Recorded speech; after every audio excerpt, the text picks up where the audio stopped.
Doctor Martí Bosch, ¿cómo se pasa de la práctica de la oncología pediátrica a la práctica de la medicina natural, sobre todo teniéndose en cuenta que suelen jugar en terrenos bastante diferentes?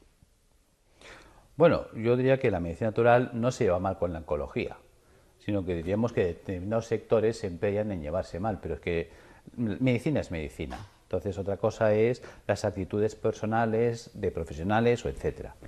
Pero yo he trabajado y he estudiado una medicina, digamos, académica. Esta medicina que estoy practicando para mí hoy es tan académica como la otra, como lo que me enseñan en la facultad. Es una medicina que no me la han enseñado, pero no porque no existiera, sino porque sencillamente no me la han enseñado, pero está, por eso la he podido aprender. Entonces, ¿qué es lo que te hace llevar, qué te hace pasar de una medicina a otra? No es que pases, es que realmente cuando estás en una planta de hospital, viendo a niños tratados con quimioterapia, devolviendo, encontrándose fatal, pidiéndote a gritos que no le pongas la quimioterapia, que no la quieren recibir, que la rechazan de plano por lo mal que se encuentran después, no me hagas esto, Alberto, no me hagas esto. Entonces te sientes como diciendo, ¿qué le estoy haciendo a este niño? Cuando la intención es que el niño vaya mejor. Queremos ayudarle a curar, a superar una leucemia, a superar un linfoma, a superar un sarcoma. Y te das cuenta que realmente el sufrimiento al que le sometes es enorme. Entonces te planteas de qué forma podemos ayudar a este niño a que sufra menos y que tenga el máximo beneficio posible del tratamiento que estamos haciendo. Y eso es lo que me llevó a indagar, a averiguar en estos campos. Es decir, de qué manera podría ayudar yo al paciente oncológico para que en el tratamiento propuesto, digamos, por el mundo científico, que es lo que te presentan a ti en la facultad, que es lo que te enseñan a ti cuando tienes 20 años, funcione sin interferir con él. Y realmente encontré una gran respuesta en el mundo de la medicina natural o medicina biológica. ¿Se compensaba el sufrimiento de esos niños con los resultados obtenidos? Bueno, realmente los resultados que teníamos eran altamente desalentadores. Fíjate, estoy hablando de 30 años atrás, cuando yo acabé mi carrera. Y realmente el índice de mortalidad elevadísimo y el sufrimiento del paciente sometido a los tratamientos de quimioterapia también eran muy elevados. Entonces realmente llegabas a entrar en crisis personal. Todo el equipo, digamos, veías que gente que estaba contigo, enfermeras, auxiliares, médicos, incluso muchas veces se deprimían o tiraban la toalla, aquí no hay nada que hacer y se iban y abandonaban. Otros no, otros nos quedábamos, es decir, pues si no hay nada que hacer, pues hay mucho que hacer. Es decir, cuando no hay nada que hacer, ahí es cuando más hay que hacer, porque hay que empezar a buscar. Es decir, si con lo que tengo no tengo buenos resultados, tiene que haber algo. Y esa inquietud es la que te lleva a avanzar y a buscar nuevos caminos, nuevas formas. A lo largo del Congreso ha presentado usted casos realmente significativos de recuperación con el protocolo que está usted desarrollando, pero sobre todo uno de ellos, el de la joven de 31 años embarazada. ¿Podría resumírnoslo? Realmente yo siempre digo que no soy yo quien lo consigue. O sea, lo que hago es dar un manual de instrucciones al paciente que le puedan llevar a buen puerto. Y entonces realmente es el trabajo del paciente que si sigue esas indicaciones puede conseguir los resultados. Es decir, en el tiempo lo que en un principio era un proyecto de trabajo dedicado a ayudar a que el paciente tolerase mejor la quimio y a conseguir mejor efectividad de la quimio, potenciar los efectos de la quimio, ha ido llevándome a entender que también se puede generar una vía de provocar la apoptosis celular, que la célula se muera por sí mismo. Y realmente vemos que estos casos se van produciendo cada vez con más frecuencia. Este caso del que me hablas es un caso muy reciente, muy espectacular, pero como estos casos he tenido otros. No podemos hablar de curación, pues porque todavía estamos en las fases, podemos hablar de curación cuando un paciente lleva 10 años que no ha recaído. Pero sí que estás viendo pacientes que remiten de un modo, como llaman mis colegas, espontáneamente. Digo, sí, pero trabajando un montón. O sea, una remisión espontánea, pero con mucho trabajo, ¿no? Entonces dicen que a Dios rogando y con el mazo dando. Y esta gente pues son pacientes muy disciplinados, también mentalizados a salir adelante, muy motivados, que trabajan mucho y bien. Este caso que hablamos pues es una paciente de 31 años que acude a la consulta después de haber dado a luz. A ella le detectan un tumor cerebral en la semana 38 de embarazo. Hay 34 de embarazo, miento, y en la semana 38 pues digamos, se practica la cesárea, se da a luz, se le extirpa después el tumor cerebral detectado en la zona parietal derecha. y al hacer un screening o una revisión general, un all body del cuerpo de la persona, detectan metástasis pulmonares, metástasis hepáticas, afectado toda la cadena ganglionar, tanto torácica como abdominal, metástasis óseas, metástasis musculares.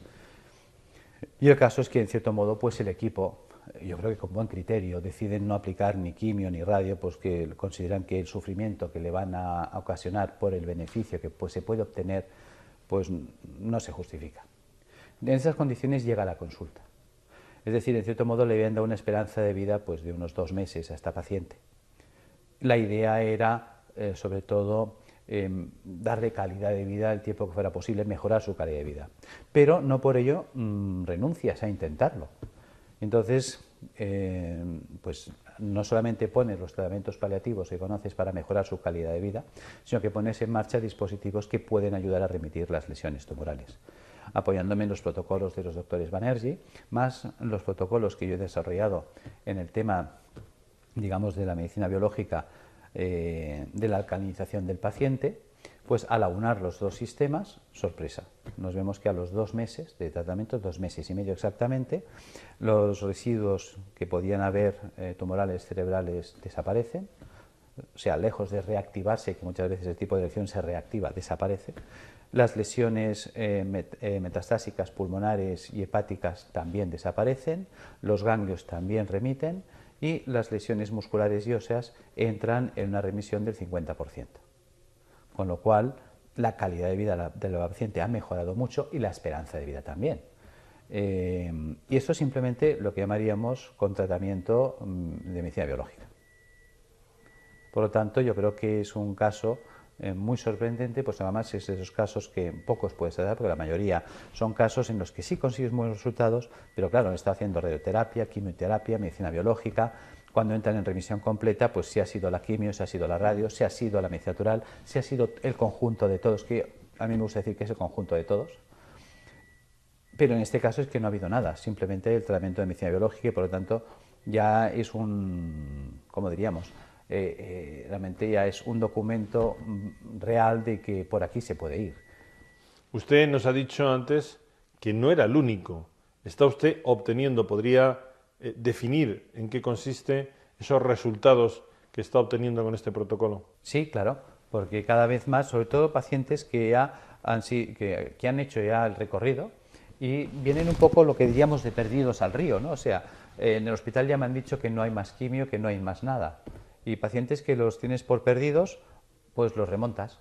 O sea, ya viene una fase, como dice, de desahucio, pero desociados por la propia, digamos, línea hospitalaria. Es decir, que no es que tú estés incidiendo ahí, sino que es el paciente que viene. Viene un poco de perdidos al río, viene dudando, porque si la medicina hospitalaria no ha podido hacer nada, ¿qué va a poder hacer usted? Y yo siempre digo que yo no puedo hacer nada, que realmente lo que va a hacer es su propio organismo. Es decir, nosotros nos han enseñado una medicina basada en la eliminación de la célula tumoral, pero no en la restauración de las rutas metabólicas, que son las que se han dañado y que son las que nos han llevado al desarrollo del tumor. Entonces, de lo que se trata es de entender que se pueden cambiar los terrenos y se puede revertir, digamos, la evolución de la célula tumoral, es decir, provocar lo que llamaríamos técnicamente la apoptosis. Es decir, a nosotros se nos dice que cuando hay un tumor, lo primero que hay que hacer es cortarle la cabeza al tumor, si se puede, que sería la cirugía. En caso de no poderse cortar la cabeza, de no ser quirúrgicamente tributario el tratamiento, pues se puede plantear la radioterapia a la hoguera, o sea, quemar el tumor, achicharrarlo. La otra opción sería la quimioterapia, el envenenamiento, envenenar la célula tumoral. Y si la quimioterapia falla, la cirugía falla y la radioterapia falla, pues ya no hay nada más que hacer. Entonces, nosotros estamos en la cuarta vía. O sea, nos planteamos en la idea de que si analizamos el contexto, decapitación, hoguera, envenenamiento, estamos en el siglo XII. Realmente no hemos avanzado, podemos dar un cuarto paso. Y además tampoco nos hace falta, no hay que ser peyorativos con el siglo XII. ¿Qué se hacía en el siglo XII cuando tenías un enemigo difícil de batir? Pues el sistema era acorralar al enemigo, quitarle el agua y quitarle la comida. Y sin agua, sin comida, esperar, el asedio. Entonces, fíjate que esto ha funcionado toda la vida, el asedio. Ya Numancia fue la explicación del siglo I, creo que es, del asedio, ¿no? Por lo tanto, se me ocurre la idea entonces de plantear este sistema. Es decir, ¿cómo vive la célula tumoral? ¿Cómo vive la célula sana? Resulta que la célula sana vive en un medio alcalino. La célula sana vive en un medio lleno de oxígeno. La célula sana utiliza poco sodio para vivir y la célula sana utiliza proteínas levógiras giradas a la izquierda, que son estables en un medio alcalino. Resulta que el paciente que desarrolla un proceso oncológico vemos que entra en acidosis metabólica, es decir, el terreno se acidifica enormemente, los terrenos por culpa de esa acidificación entran en hipoxia, lo cual lleva a la célula sana a tomar una decisión, o muta o muere. Una célula que se quede hipóxica, si muere, va a desarrollar enfermedades tipo, por ejemplo, si se me mueren las células del cerebro, haré un Alzheimer, o si se me mueren las células de la base del cerebro, un Parkinson. ¿Ves? Si por ataque ácido se me destruyen la mielina de los nervios, pues haré una esclerosis múltiple. ¿Ves? Si por ataque ácido se me mueren las células de la mama, pues haré un fibroma. ¿Ves? Un tejido de células muertas es un tejido fibroso. Pues entonces haré un fibroma mamario o haré un fibroma uterino, un fibroma de próstata. A nadie le preocupa un fibroma. ¿Por qué? Porque son células muertas. Pero claro, si se me mueren las células del pulmón, haré una fibrosis pulmonar y eso es letal. O si se me mueren las células del hígado, haré una fibrosis hepática o cirrosis, también es letal. Si se me mueren las células del riñón, lo mismo.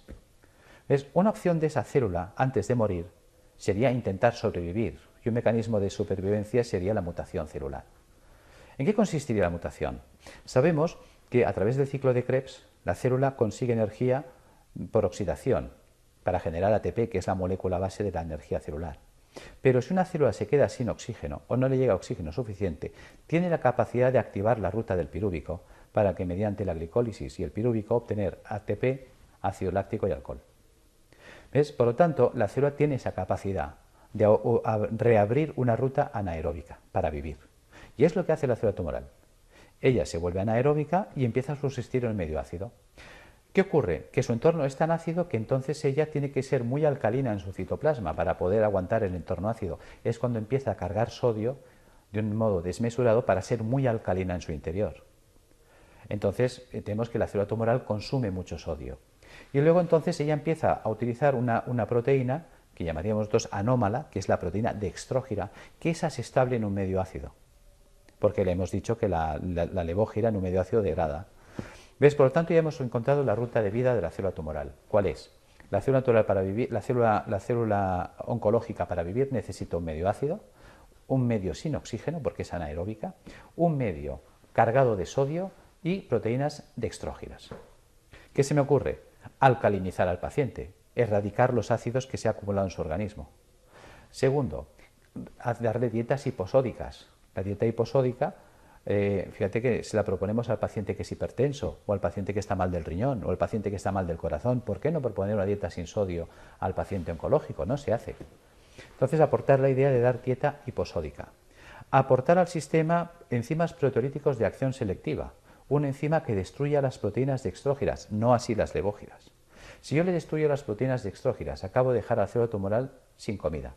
Si hago una dieta hiposódica, la célula tumoral, para ser estable en su citoplasma, necesita mucho sodio. Sin sodio no puede mantener la estabilidad de membrana. Si le quito los alcalinos y los ácidos, ella se encuentra en un medio alcalino, donde además empieza a llegar oxígeno, y el oxígeno es tóxico para las células anaeróbicas. En ese instante, la célula no tiene más remedio que sucumbir por apoptosis. Le hemos cambiado el ecosistema. Y esto está dando un resultado brillante. Es lo que estamos viendo en estos momentos, que por eso cada vez esos casos que estamos viendo son más, digamos, más abundantes. ¿Qué herramientas terapéuticas está utilizando dentro de su terapéutica? Bien, me planteé de qué manera podemos hacer llegar un sistema terapéutico eficaz al paciente. Porque el paciente ya tiene bastantes problemas con su enfermedad, como para que nosotros le generemos más problemas. Hay que simplificar su vida y simplificar sus medios. Entonces, una de las cosas que hice fue leerme libros y textos. Entonces estaba la doctora Bacaicoa, que es catedrática de hidrología médica, digamos, aquí en la Universidad Complutense de Madrid, tiene un libro extraordinario, los trabajos de Snyder sobre lo que es el mundo del termalismo. Y empecé a comprender que los baños termales eran una solución. Entonces, ¿por qué funciona un balneario? Un balneario funciona porque las aguas son minerales y las aguas son termales. ¿Qué quiere decir esto? Termal, que es caliente. Mineral, que tiene cloruro sódico, cloruro magnesio, cloruro potásico, pero una concentración salina mayor de 20 gramos de sal por litro de agua. Claro, eso me hizo entender por qué funciona. Cuando yo me sumerjo en una bañera con agua caliente y salada, ¿Qué está pasando? El agua caliente me está dilatando los poros. El agua de mi cuerpo, que el 70% de mi cuerpo es agua salina, tiene 9,4 gramos de sal por litro de agua. Si el agua del balneario tiene 20 gramos y mi cuerpo tiene 9, hay más sal fuera que dentro. Esto va a generar un fenómeno de ósmosis, por el cual los líquidos van de dentro a fuera, de donde hay menos sal a donde hay más. Eso me hizo entender el por qué desde los tiempos se habla de sales de baño. Yo siempre me preguntaba, ¿para qué puñetas echarle sal al baño? Tenemos bañeras en casa y entonces se me encendió la bombilla. Me di cuenta que la bañera que tenemos en casa es un balneario casero de alto rendimiento y de bajo coste. Quizás te parecerá tonto, pero claro, me puse a pensar, ¿quiénes fueron los primeros que tuvieron bañeras en casa? Y eran la gente de clase acomodada económicamente. En los años 40 la gente pobre no tenía ni váter al corral con las gallinas. Las clases acomodadas económicamente son las que tenían bañera. Luego te das cuenta que los que iban a los balnearios eran la clase económicamente acomodada, puesto que un balneario no es barato. Un balneario hoy baratito te puede costar 120 euros al día. Luego una estancia de un mes en un balneario a 120 euros al día te costaría 3.600 euros. Y entonces, claro, te pones a pensar como el ciudadano de pie. ¿Ves? La gente siempre critica al rico porque dice que el rico es el que nunca compra tabaco, siempre lo pide. Y claro, dices, por eso es rico, porque gana y no gasta. Y claro, la definición de rico viene al pelo. ¿Qué es un rico? Un rico es un señor que siempre está pensando cómo tener las cosas sin pagar, que por eso es rico. Entonces el rico es el que se da cuenta que el balneario cura, lo que no sabe por qué, y lo hace estudiar. Entonces le cuentan que el balneario cura porque las aguas son termales. Dice, bueno, pues que me pongan un termo en casa. Las aguas son minerales. Dice, ¿qué mineral tiene y cuánto tiene? Coge un químico, analiza y este le da esta solución, que el agua del balneario tiene 20 gramos de sal por litro de agua. Vale. Dice, pues que me haga una bañera en casa que llenada hasta la mitad cubique 100 litros. Las bañeras estándar cubican 100 litros llenadas hasta la mitad. Claro, y en todas las casas hay bañeras. Es rara la casa que no tiene bañera. Pues le dices al paciente, ponga usted 2 kilos en la bañera. ¿Por qué 2 kilos? Porque si yo pongo 2 kilos son 2.000 gramos. Si yo pongo 2.000 gramos en 100 litros de agua, tacho 2 ceros, 20 a 1. Ya tengo un gradiente osmótico. El agua caliente del termo, el agua termal, el agua caliente dilatará mis poros. ¿Qué interés tiene que la bañera cubique 100 litros hasta la mitad? Sencillo, cuando yo me meta en la bañera, por el principio de Arquímedes, el nivel del agua subirá. Si fuera hasta arriba, se desbordaría. ¿Entiendes entonces lo que es la bañera? La bañera es un seguro de vida que nadie nos ha enseñado a usar. Cuando yo abro los poros, por la piel transpiro, elimino carbónico, CO2, por la piel saco grasas, colesterol, ácidos grasos, por la piel saco amoníaco, urea, ácido úrico. Entonces es un mecanismo de alcalinización rápida. Decirle al paciente que se meta en la bañera con el agua caliente agradable, que no queme, y 2 kilos de sal. 1 kilo de sal vale 15 céntimos. ¿Y 2 kilos? 30 céntimos. 30 céntimos por 30 días, 9 euros. Si le ponemos quizás, pues qué sé yo, el gasto de la luz o del gas para calentar el agua y el agua, pues ¿qué nos iremos? ¿A 20 euros al mes? Frente a los 3.600 que nos costaría, pues claro, esto y aparte es alcanzable. La gente en su casa se puede meter en la bañera. Segundo, observamos que siempre nos habían aconsejado los viernes no comer carne, pero nunca nos habían dicho por qué hay que comer carne, por qué hay que hacer un día de ayuno. Te lees entonces a Galeno y lo entiendes. Resulta que Galeno es un hombre que entiende que hay que depurar el cuerpo y proponía las dietas de ayuno, proponía las dietas vegetarianas, es decir, la cura del limón, la cura de la cebolla, la cura de la uva. Todo eso ya viene de la época de los romanos.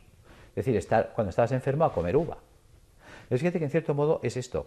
Te das cuenta que ensalada, bistec y fruta. Si quitamos el bistec, ¿qué nos queda? Ensalada y fruta. ¿Ves? El 95% de la fruta y la verdura, que es agua.